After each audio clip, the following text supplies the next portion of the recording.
Chapter 3. Pinkie Pie tenderly finished cleaning and wrapping her wounds. Her leg still throbbed from the bite wound, but at least now it would start to heal properly. She tested her weight on it. There was a small bit of pain, but nothing she couldn't handle. She could keep moving. She could run away if she had to. She looked at the note she had placed on her bed once more. It had been resting at the bottom of the balloons basket, as if it had been waiting for her to find it. Laughter and smiles of youth, together as they find truth. Dreams of the future are held, as fears of the past are expelled. She had been dwelling on this note since she'd found it. She knew it was a riddle. She wasn't very good with riddles. But her mind had finally calmed down enough now to start thinking more coherently. Her brain had finally stopped reeling from horror long enough to take deciphering these words seriously. Well, I guess the first line means foals. Foals finding truth? Like, learning? That word sparked it for her.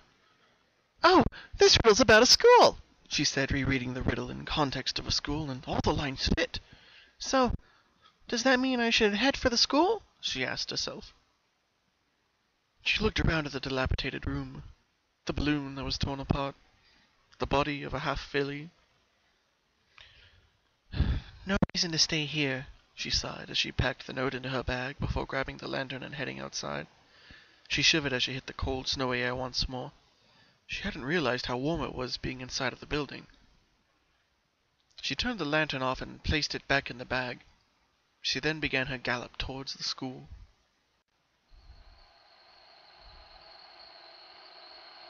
She watched carefully from behind a tree as the lumbering form of the monster paced away from the entrance to the school. It looked just like the first monster she had encountered, the three-legged Groner. If there's more than one of those things, maybe Groner is a good thing to call them, she thought to herself. She worried that the buzzing of her phonograph might give her position away, but the Groner didn't seem to notice any sounds unless she made them. It soon began to lumber away into the fog, turning into a dark silhouette of itself. She figured now was the perfect time to move. She quickly made it to the front door of the school and pulled on the handle, trying to get inside quickly. The door jammed from the sound of it being locked. It's locked too? She asked, bewildered. She hadn't expected it to be locked, not after that riddle had told her to come to the school. Did I get the answer wrong? She asked herself as she looked at the door again. It was then that she noticed that just above the handle was the lock, with the symbol of a star on it.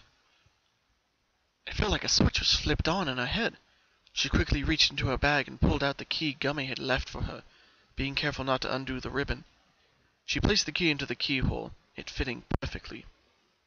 The door unlocked with a satisfying click that made her smile softly. She went to grab the key to hold onto it again. The key turned to ash, the tiny pieces quickly falling to the ground. She stared in shock at the gift Gummy had given her.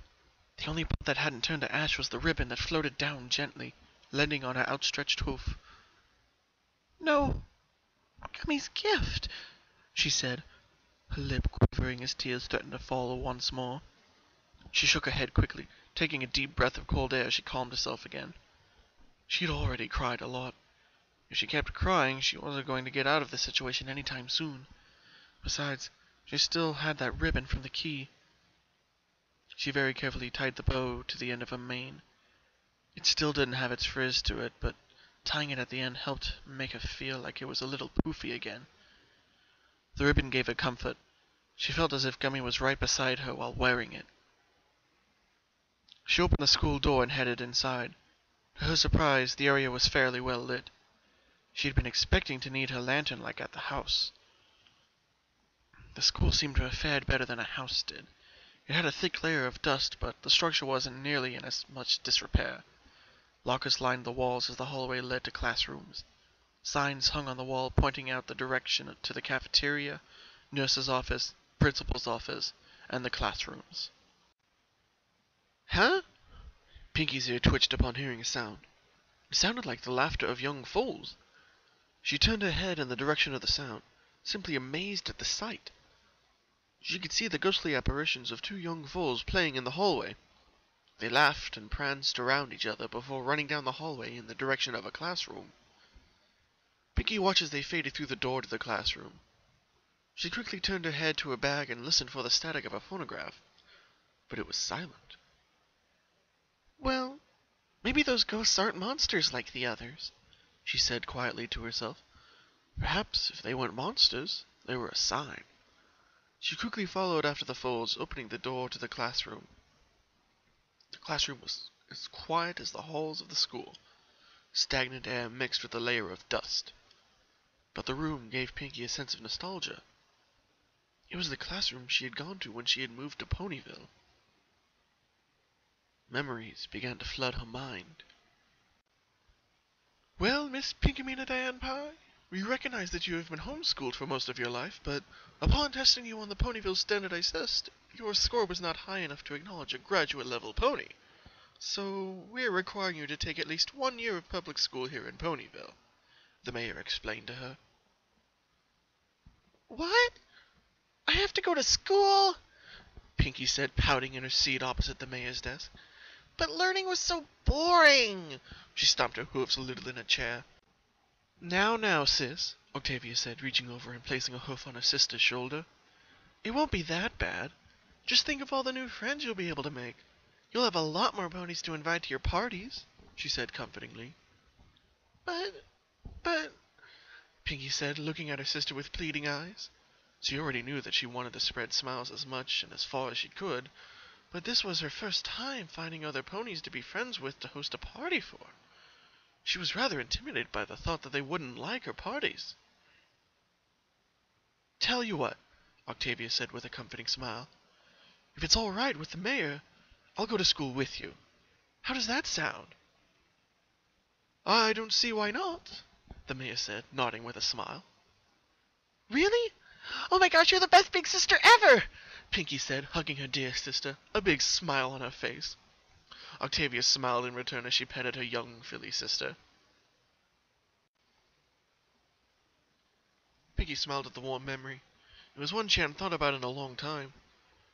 When Pinkie had decided to leave the farm, Octavia was the one who had been willing to help her adjust to life outside of it. Her parents seemed to understand and stayed behind to let the kids experience the world. Octavia had been the biggest help to her while they were at school. She gave her the confidence boost to meet the new ponies, and she had made so many friends. She was also the reason she'd met Mr. and Mrs. Cakes, and ended up staying with them.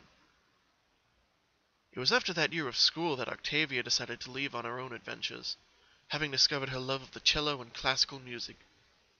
Pinkie had been sad to see her sister go, but understood she had to go live her own life. Besides, she left her in the care of some very wonderful friends. Pinkie walked down the rows of desks, with a soft but warm smile on her face. The room certainly gave her plenty of happy memories to remember. She stopped before her old desk in remembrance, but noticed a piece of paper lying on top of it. "What's this?" she asked before taking a quick breath and blowing the dust off the paper. Sitting on her desk was a little foal's drawing. On it was the picture of her family smiling on a rock farm. She gently placed a hoof against it. It was one of her old drawings. She smiled as she remembered the fondness she had for doodling during class. She could see their old house in the background, her mother and father standing behind their kids in the foreground. She smiled at the cute scribbling of her and Octavia. "Wait," she said, suddenly realizing something. She took her hoof away from the picture and stared at it. Something was wrong with this picture. She couldn't put a hoof on it, though. "It's my family. What would give me the impression something's wrong?" She stared at the happy family of 4. She couldn't fight the strong urge that there was something wrong with the picture, but no matter how she racked her brain, nothing seemed to come to mind. She scrutinized the picture carefully. "I'm sure if Octavia was here, she would know what the problem was." Pinkie shook her head softly. "She always was the smartest of us. If we were ever in trouble, she would always bail us out." Her words stopped dead. "I loved your last party, Pinkamena. I was just wondering when you'd throw another." Her eyes shot back to the paper as she scanned it and counted the number of people in her family once more. 1, 2, 3, 4. 5? She counted out loud as she pointed to an empty spot that should have contained her other sister. Where's Wilhelmina? Where's my younger sister? She scoured the picture for any sign of her. She wouldn't have drawn a picture of her family without her. Would she? Wait. Come to think of it, when was the last time I thought about Wilhelmina? She asked herself quietly. She remembered thinking about Octavia several times over the years, but she'd never thought about Wilhelmina. Oh my gosh! I must be the worst sister in the world! She said, feeling so rotten for having forgotten about her other sister. She tried to recall memories of her sister desperately, but the only thing that came to mind was the story of how she got a cutie mark. But beyond that... She shook her head furiously, trying to jog loose any memory. But she didn't remember anything else. She looked down somberly before slamming a hoof against the desk. I'm so sorry, Wilhelmina. I promise you, once I get out of here, I'll keep you in my thoughts, Pinkie said, determined now. She had to escape the horrors that had befallen Ponyville. She looked around the classroom, her eyes being drawn to the desk next to hers. The one Octavia had sat in during school. On the desk was a red circle with an X through it, written with a red marker. She carefully grabbed the edge of the desk and opened the top of it, looking inside. Inside of the desk was a blue jewel carved into the shape of a cello. Wow, it's beautiful, Pinkie gasped, examining the item. She wasn't sure what it was doing there, but she had the strong feeling that it was something she was meant to keep. She picked it up carefully before placing it gently into her bag. She closed Octavia's desk before realizing she should check her desk as well. She was careful not to disturb the picture and opened hers as well.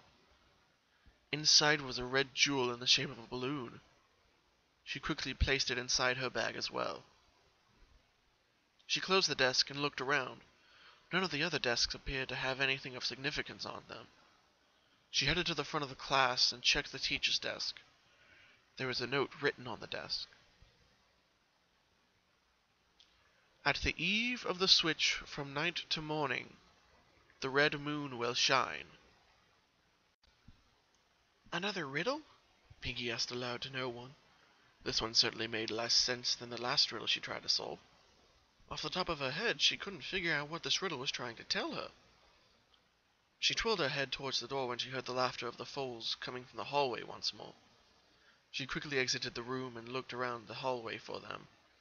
She saw them further down, playing with each other. She slowly approached them, trying to get a better look at the two little foals. However, once she got close enough, they began to run down the hallway. She gave chase. The little foals didn't run too far. They quickly made a turn into another room. Pinkie stopped in front of the door and read "Janitor's Closet" on the front. She heard a click come from the door, as if it had just been unlocked. She reached for the handle and opened it, walking into the closet.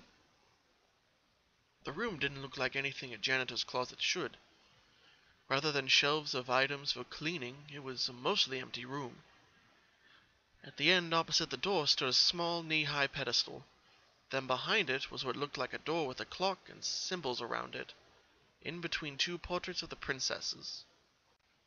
"Oh, is that lantern oil?" she asked as she walked up to the small pedestal, noticing a small bottle of yellow liquid. She sniffed it real quick to confirm what it was before picking it up and placing it in a bag. "Good. That should keep me stocked for a while." She then walked forward to take a closer look at the door.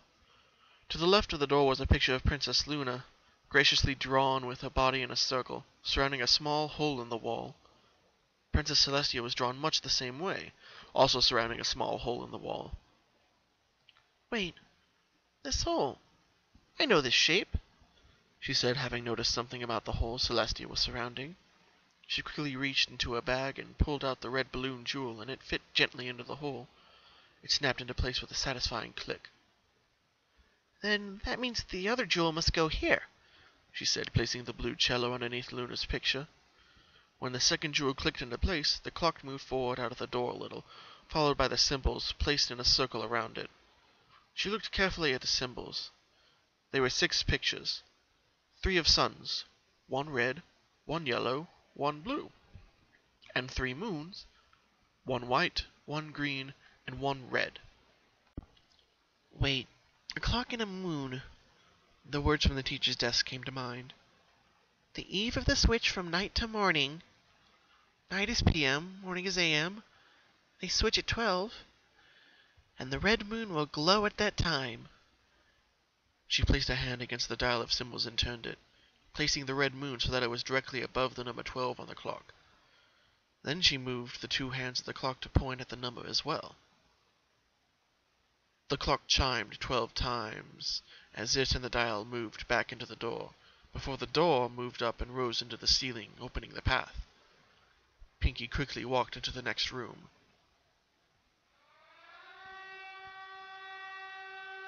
Huh? Pinkie's ear twitched once more. She heard a very quiet sound in the distance, like it was a sound coming from Ponyville itself. She recognized it as a siren. A siren was blaring somewhere. She wasn't sure what it meant, but she had the gut instinct it didn't mean anything good. She focused on the room before her. She regretted it instantly. The room itself gave off the stench of it rotting. The ceiling was brown with missing tiles. The walls were a mess of peeling, rotted walls, and the floor was covered in dirt, mold, and grime.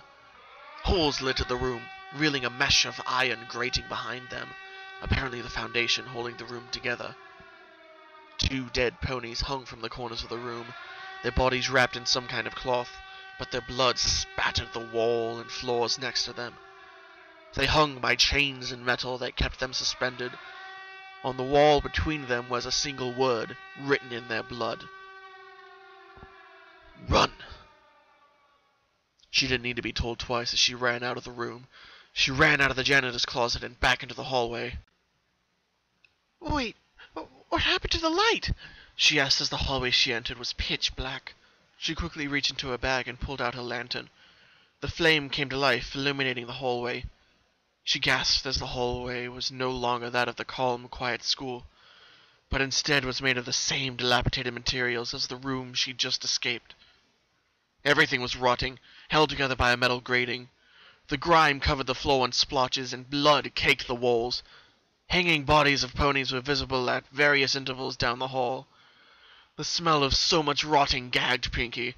If not for the lantern in her mouth, she would have lost her stomach.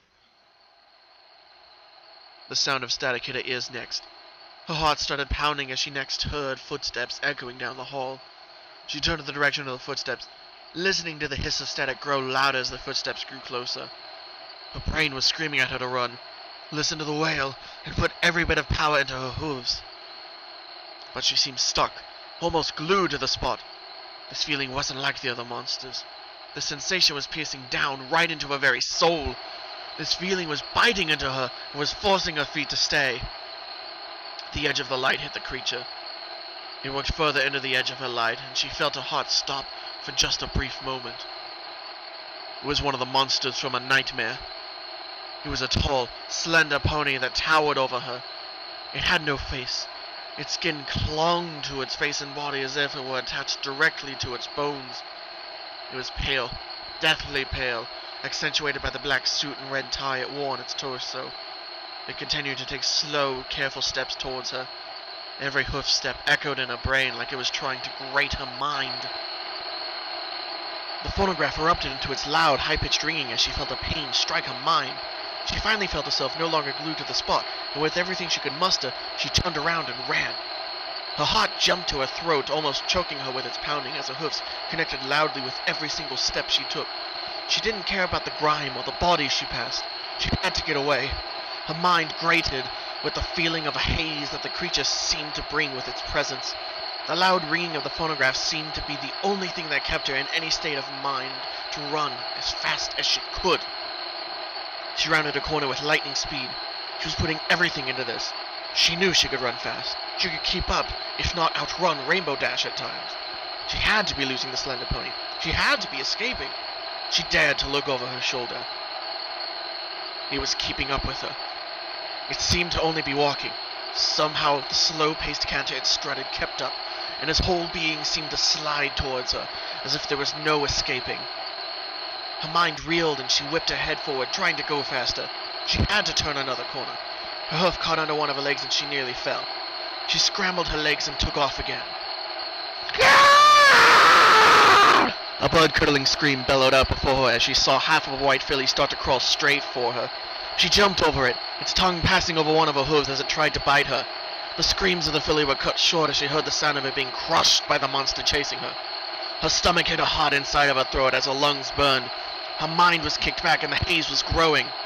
I can't escape, I can't escape, I can't escape, I can't escape, I can't escape! The words yelled and flung themselves to the very corners of her mind. She felt it. She was about to die. This monster was about to kill her, and there was nothing she could do about it. Her eyes flung open as she saw, at the end of the hallway, an open door. An exit! Her mind screamed as she continued to book it. She raced as fast as she could, trying to ignore the constant looming presence of the threat behind her. She had to get to that door. She was almost there. Just a little closer. Just a little closer. She was going to make it. She jumped, passing straight through the open door and skidding to a halt inside of the room. Her heart instantly sank as she looked around. The room was a square with one entrance, no exit. She had jumped straight into a dead end with that monster behind her. She looked around frantically. The room was adorned with party decorations. Multicolored streamers, balloons caked with blood, vile-looking snacks, poorly wrapped rotting gifts, hanging ponies at every corner, and a seal of blood drawn out on the floor. She instantly turned around, watching as a slender pony gradually walked into the room. The only opening to the room sealed shut with an iron gate behind it. There was no escaping now. She was trapped in the same room as that monster. She dropped the lantern from her mouth, no longer able to hold on to it as she panted frantically. The lantern rolled to the center of the room, turning itself upright in the center of the blood-drawn seal. The seal lit up with a red glow, filling the whole room with light. She could see the red-hued slender pony as it walked towards her. "Stay back!" she yelled as she ran to the gifts. She began grabbing them one by one and throwing them at the pony. The gifts struck the pony as it seemed to stun him for a moment. As the gifts hit him, they fell to the ground and burst into a pile of ash. They slowed his walk down for a moment, but with each consecutive strike, he was less affected. She grabbed the last gift and tossed it with all her might, straight at his head. It struck him before blowing up into a pile of ash. She cried out in pain as she felt like her forehead was splitting open as a vision hazed into oblivion. She stomped her hooves down and ran blindly in a direction away from the pony. Her vision returned as she felt blood trickling down between her eyes, dripping off of her nose. He'd opened up a fresh wound on her head. She grabbed the table holding the vile snacks on top of it and tossed it to the ground. She raised her hind legs and kicked the table straight at the slender pony. The whole table struck him and pushed him back. He hit the wall as the table seemed to hold him in place for a moment. Pinkie panted as she stared at the creature. He got up. He pushed the table gently and the table fell apart as a pile of ash. Pinkie's legs gave way under her as she fell to her knees. Tears fell from her eyes as she sobbed in pain and exhaustion. She couldn't fight this monster. It was too much. Her mind reeled and wanted to accept her death. Her body couldn't take it. Her mind couldn't take it. She felt her mind began to hurt worse. The slender pony was drawing closer. She couldn't look at him. She sobbed with her eyes closed shut, just wanting the horror to end once and for all. The pain stopped. The hoof steps of the pony had stopped getting closer. The ringing of the phonograph was dying down. Pinkie dared to open her eyes and looked up. He was still there, but he had stopped his assault on her. He looked like he was looking away from her, at something she couldn't see. That's when she heard it. The siren. The siren was going off again in the distance. The slender pony put one of its lifted hooves to the ground and turned to look at Pinkie. She braced for whatever he was going to do, but he just stood there. Then, slowly, he lowered his head into his suit and pulled out a small brown box. He placed it on the ground before turning around and walking away from her. The light in the room dimmed until it was pitch black.